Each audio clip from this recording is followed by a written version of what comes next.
Problem 3 is that Better Place imagined itself as a very big company before it became a big company. So everybody remembers, or everybody knows, Twitter, all right? Now, I don't know if you though remember that graphic on the left there.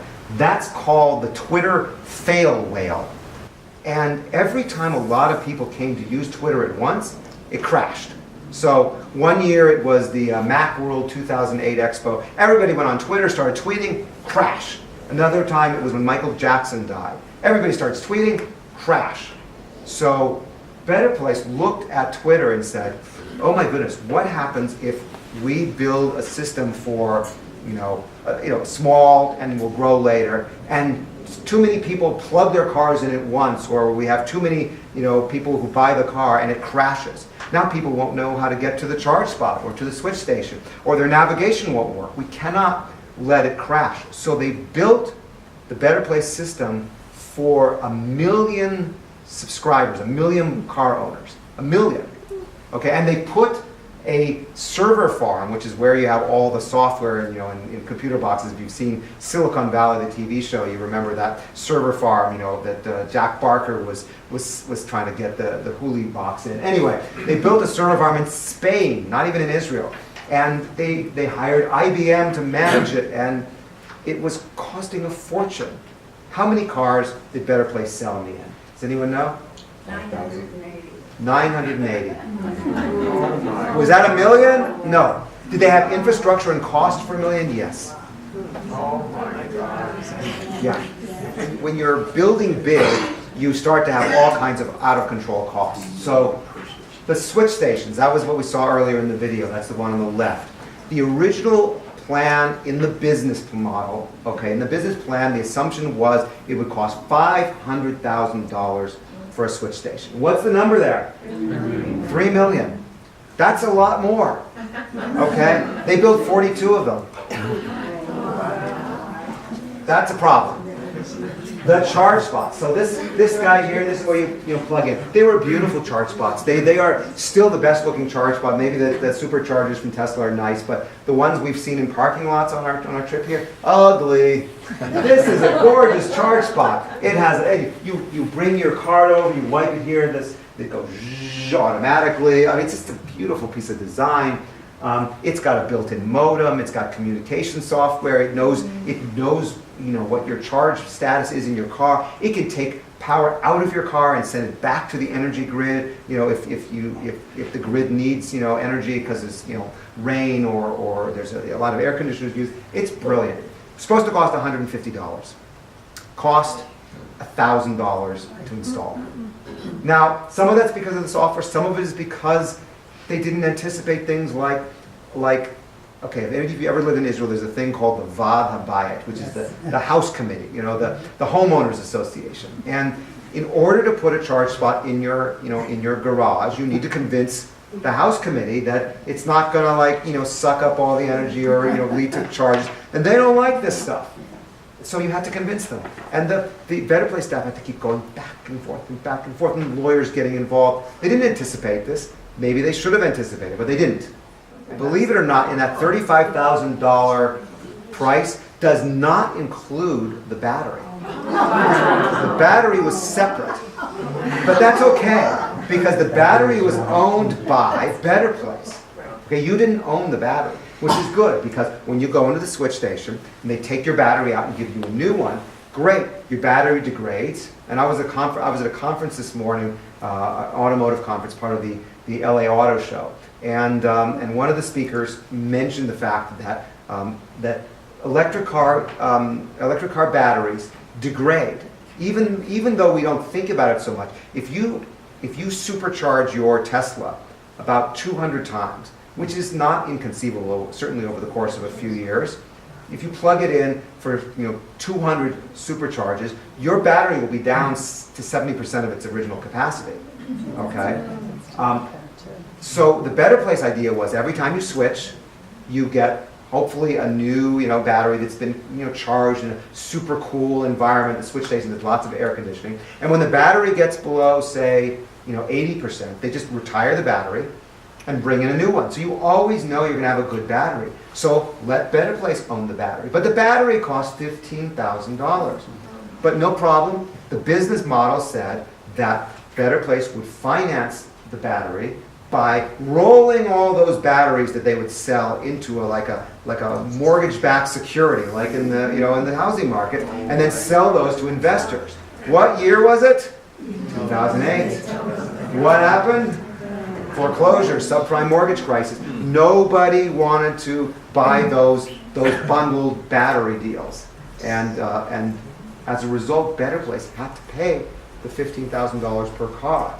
Now, that's not entirely true. They got Renault to pick up half of the tab. But again, more unexpected costs. Yeah?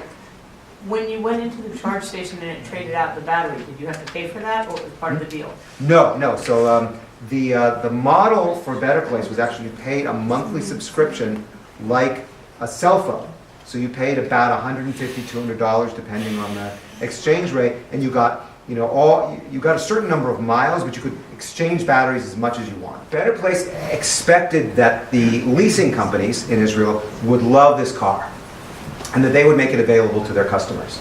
And in Israel, most 5-seat family sedans are sold or given to employees. Okay, so in Israel it's a little different here. It's a big perk that if you work for a company, you get a company car. And the company car, tends to be a 5-seater, which then you use to take your family trip to Eilat or up to the Golan Heights or whatever. But that's where the 5-seaters are coming from. Individual Israelis tend to buy smaller cars or bigger cars, but the 5-seaters are company cars. Now, in order to sell to the leasing companies, to give the car, to a company to then, have the person get it as a perk, you had to know certain things. So, for example, a leasing company's business model is after 3 years, you take the car back from the individual who had the car and you resell it. But you got to know what the resale value is. Okay, but you don't know what the resale value is when you've got a brand new car, an electric car that's never been on the road, from a brand new company, which the leasing company said, what if the company doesn't exist? What if it goes out of business? Which it did, but they didn't know that. But what if it did? Okay, and what if the battery degrades? What's going to be with the battery? There were all these questions, and the leasing companies didn't want to take it. And worse than that, the customers of the leasing companies or the company employees, they get something when they get their company car that is really irresistible. It's free gas. Okay, you don't pay for your gas when you get a company car in Israel. You don't even have to swipe your credit card. You go to the pump, and every gas station has this this sensor so that it just turns the pump on, and you just put the nozzle in, and you get the gas. So okay, I'm driving, and I'm just an ordinary company employee, getting my car with my free gas, and you're saying you want me to switch to an electric car. I'm going to have to switch batteries every 100 miles or so, and I might have some range anxiety, and and I don't know whether the battery's going to last, and people just didn't want to do it because it's too much risk. And one of the things that we learned about Israelis as a result of this, what I call countrywide beta study, or beta case, or beta test, is that Israelis are not early adopters. We think we are, or most people think we are. You're the startup nation, right? So you've got to be a nation of early adopters, but we're not. We're very conservative in reality. And here's this new car, nobody wanted it. And the leasing companies didn't want it. So Better Place was cut off from the main source of cars.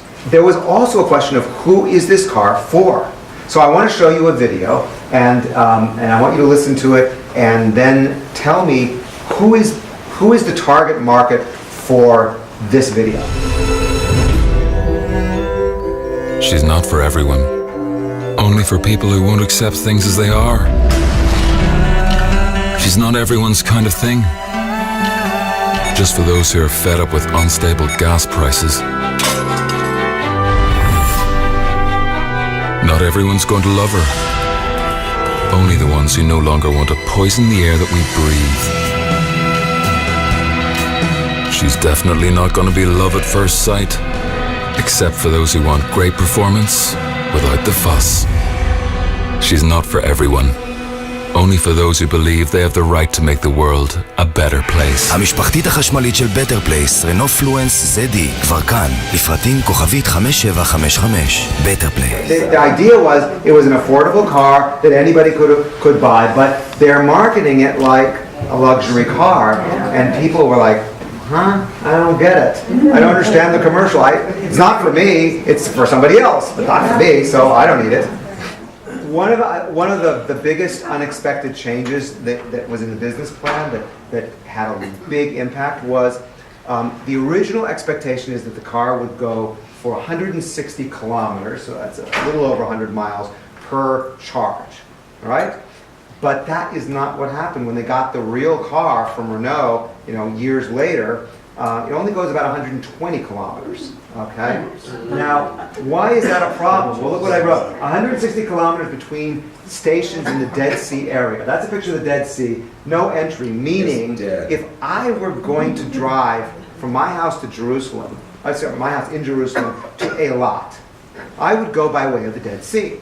So I'd drive down to the Dead Sea. I would swap batteries at the station at the top, at the northern end of the Dead Sea at Kalia. Then I would drive down to the station at Sapir, swap batteries again. And then I'd get down to the station at Yotvata, which is near Eilat, and I'm done.